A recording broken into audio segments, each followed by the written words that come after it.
உறவுகளுக்கு வணக்கம். இதுவரையும் இயல்புன்னா குடும்ப வாழ்க்கை அப்படின்னு சொல்லியிருந்தேன். அதை இன்னும் கொஞ்சம் பார்க்கலாம். ஆம், இப்போ வந்து நம்ம ஆதி காலத்தில் தனியாக பிறந்தோம். ஆதி காலத்துலேருந்து பார்த்தோன்னா தனித்துவமாக தனியாக தான் காட்டு மிராண்டிகளாக அலைஞ்சிட்டு இருந்தோம். அதுக்கப்புறமா அஹ், எல்லாருமா முன்னேற்றம் படிநிலையில் மாற்றம் ஏற்பட ஏற்பட நாகரீகம் வந்துச்சு. எல்லாரும் கூட்டு வாழ்க்கை குடும்ப வாழ்க்கை அப்படின்னு சொல்லிட்டு நடத்த ஆரம்பித்தோம். அதுக்கப்புறம் இப்போ தற்காலமாக ஒரு 20 வருடங்களாக பார்த்தோன்னா எல்லாரும் வந்து பொருளாதாரத்து அடிப்படையில் தனித்தனியாக பிரிஞ்சுக்கிட்டே போகிறோம். பொருளாதாரம் இப்போ பொருளாதாரம் ஈட்டுறது, அதை பாதுகாக்கிறது, அந்த அடிப்படையிலேயே நம்மெல்லாம் போயிட்டுருக்கோம். இது சரியான பாதை இல்லை அப்படிங்கிறது தான் என்னுடைய எல்லா காணொலியிலையும் நான் இப்போ சொல்லிக்கிட்டு இருக்கிறது. அது இயல்பும் கிடையாது. நம்ம இது வரைக்கும் மாற்றம் வந்துச்சு அப்படின்னு சொன்னால் ஒரு முன்னேற்றத்துக்கான மாற்றமாக இருந்துச்சு. இதுவரையும் பார்த்தோன்னா நல்லதுக்காக மாறணும், நம்ம பிள்ளைங்க ஆனந்தமாக இருக்கணும்னு சொல்லிட்டு நிறைய பணம் சம்பாதிக்க நினச்சோம். அதுக்கப்புறம் எல்லாருக்கும் வசதி வேணும், உறவுகள்லாம் ஒத்துமையாக இருக்கிறதுக்கு அவங்களுக்கு செலவு செய்கிறதுக்கு பணம் வேணும், அதுக்காக பணம் சம்பாதிச்சோம். இப்போ போய் போய் இப்போ சாப்பிட்றதுக்காக மட்டும்தான் நம்ம சாப்பிடணும், நம்ம நம்ம தேவைகளுக்காக நம்ம வீடு வாங்கணும், நம்ம கார் வாங்கணும், பணத்துக்காக தான் படிக்கிறோம், பணத்துக்காக தான் கல்யாணமே பண்ணிக்கிறாங்க சில பேர். பணம் கிடைக்கும்னு சொல்லிட்டு பணம் கிடைக்கும்னு தான் வேலைக்கு போகிறாங்க, பிடிக்காத வேலைக்கு போகிறாங்க. இது மாதிரி பணம் தான் பெருசாகிடுச்சு இப்போது. அப்போ இந்த இடத்துல நம்ம என்ன பண்ணணும்? இந்த இடத்துல தான் நம்ம கவனமாக இருக்கணும். இந்த இடத்துல நம்ம இந்த தப்பை இனிமே செய்யக்கூடாது. ஒரு தலைமுறை 10 வருஷமாக செஞ்சிட்டாங்க. அவங்க என்ன நினச்சிட்டாங்கன்னா, நம்ம மட்டும்தான் இப்போ வந்து பிறந்திருக்கோம், நம்ம 100 வயசு வரையும் இருப்போம், அதுக்கப்புறம் கடவுள் வந்து இந்த உலகத்தை மடித்து தூக்கி அந்த பக்கம் வச்சுட்டு புதுசாக ஒரு உலகம் போட்டுருவார், அதனால் நம்ம இந்த உலகத்தை எவ்வளோ கேவலப்படுத்தினாலும் பரவாயில்ல அப்படின்னு சொல்லிட்டு பணம் பணம் பணம்னு சொல்லிட்டு பைத்தியக்காரங்க மாதிரி பணம் பக்கம் போய் வீட்டில் இருக்கிறவங்க நிம்மதியெல்லாம் தொலைச்சி எல்லாருக்கும் நோய் வந்து டென்ஷன் ஆகி ஸ்ட்ரெஸ்ஸு எல்லாம் வந்துடுச்சு. ஆனால் அதே தப்பை இனி வர தலைமுறையும் செய்யக்கூடாது. இனிமே அந்த பழைய தலைமுறை பெருசுங்களும் கொஞ்சம் திருந்தணும், பெரியவங்களும் திருந்தணும். ஏன் அப்படின்னா இல்லைன்னா திருப்பி நம்ம வந்து எல்லாரும் காட்டு மிராண்டிகளாக போயிட்டுருக்கோம். அதனால தான் ஒரு ஒரு ஒழுங்கில்லாத அரசியல், ஒழுங்கில்லாத நிர்வாகம் எல்லாத்தையும் சகிக்க வேண்டியிருக்கு. இது தேவையா?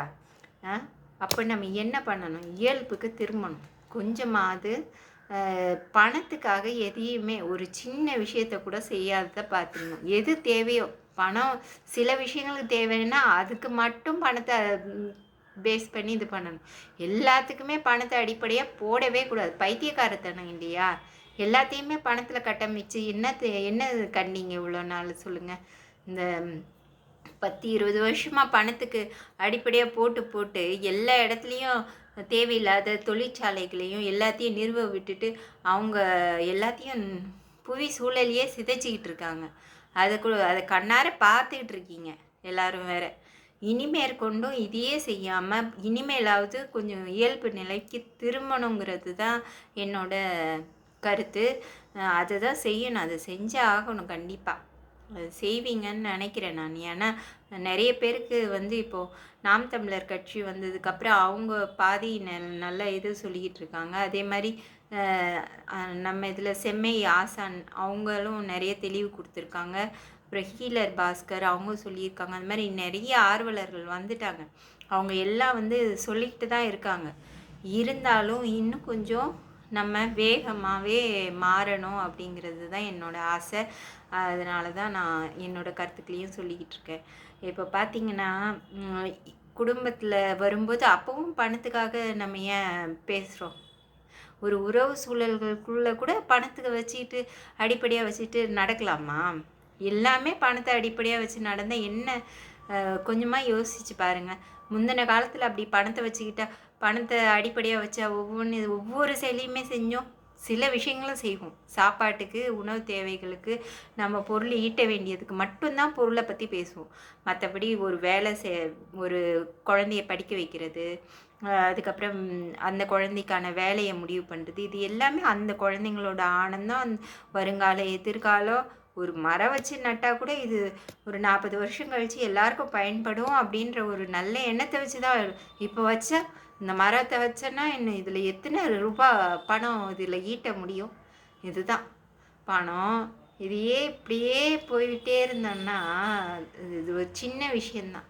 இந்த பணத்தை பற்றி மட்டும் மனசில் அடிப்படையாக வச்சு எந்த ஒரு செயலியும் நிகழ்த்துறது ரொம்ப முட்டாள்தனம். அதை செஞ்சு செஞ்சு இத்தனை வருஷம் ரொம்ப பாதிப்படைஞ்சு போச்சு நாடு. அதனால் தயவு செஞ்சு நம்ம வந்து இயல்பை உணர்ந்து எதுக்கு எதை அடிப்படையாக வச்சு யோசிக்கணும் அப்படிங்கிறத வந்து முடிவு பண்ணிக்குங்க. மக்களுடைய ஆனந்தம், பாதுகாப்பு, வருங்கால சமுதாயத்தை பற்றி நோக்கம் இதெல்லாம் வச்சு தான் ஒவ்வொன்றுத்தையும் நம்ம முடிவு பண்ணணும். நம்ம மட்டும் வாழ்ந்துட்டு இந்த பூமியை அப்படியே மடித்து போட்டு தூக்கி வச்சுட்டு புதுசாக இன்னொரு பூமியை திறக்க முடியாது. இந்த பூமி தான், இதுதான் நம்ம வச்சுட்டு போக போகிறோம். நமக்கு தூக்கிட்டே போக போகிறதும் கிடையாது நம்ம போகிற இடத்துக்கு.